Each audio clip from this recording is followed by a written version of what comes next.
Right, hello everybody. So today we're at a 2011, camera's where it's going, and it's an Audi, and it's the A1 and it's the S line. So, customer's complaint is it's went into limp home mode.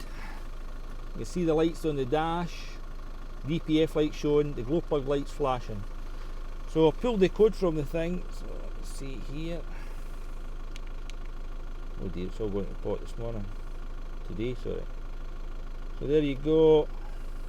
The code is P245800 particle filter regeneration. So put that off the now. So what I tried to do, and I'll show you in the edit, we tried to do a regen, and the thing would not, it was building the carbon level within the exhaust. So I'll let you see the engine on this. It's a 1.6 diesel. So there it's there. Oh dear, my camera's going wonky. So it's a little 1.6. Let me see the engine code. It's CAY. This camera's mad. So engine code CAY, Charlie Alpha Yankee. So as I said, it tried to do a regen, and it's so what we're going to do, you can see that the DPF sensor, the exhaust pressure sensors down the bottom there. We're going to get our favourite stuff, DPF Doctor, and see if we can unchoke this DPF.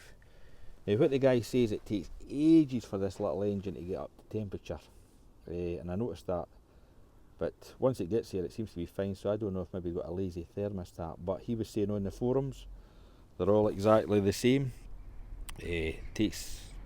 Well, diesels are more thermostatically efficient than petrols are, so, but still it shouldn't take that long. But his son is just using it for short runs, so that's no great either. That's the worst thing for little diesel cars. So within the edit, I'll show you that the carbon level, actually, when we tried to do a force regen, an emergency regen, it started to climb. So the way that works, within the DPF you have either soot or carbon. Soot carbon, soot / carbon, or ash. Now we can get rid of the soot / carbon, but we cannot get rid of the ash. So we're going to try and clean this out first, take a run, and see how it goes. So I'll get back to you once I give it the DPF Doctor treatment. Cheers.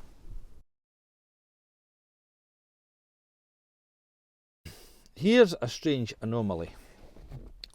So you can see there, actual soot mass in grams is negative 3.18, but it's saying there the particle, so the pressure sensor is 0, but the calculated soot mass is 24.10.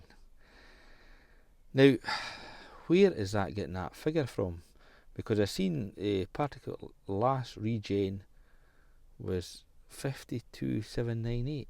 That'd be the mileage, and the particle filter since last regen was 394. So this actual value here never actually changes, but the calculated soot mass level keeps rising. Now when we put this on, wait to start this up, let you see it.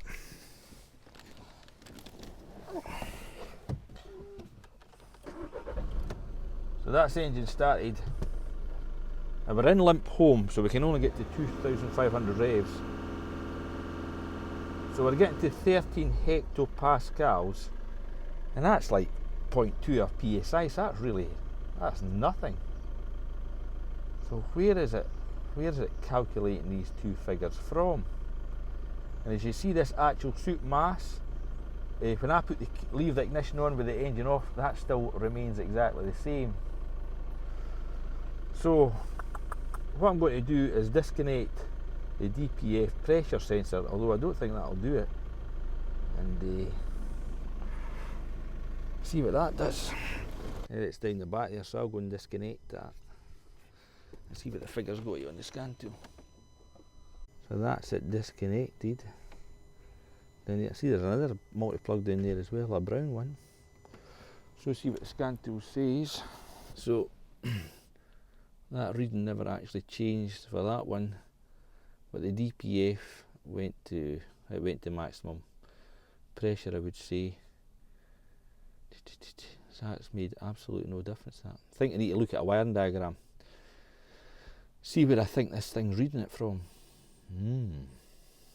So here's the solution to the problem, how you get rid of that DPF light.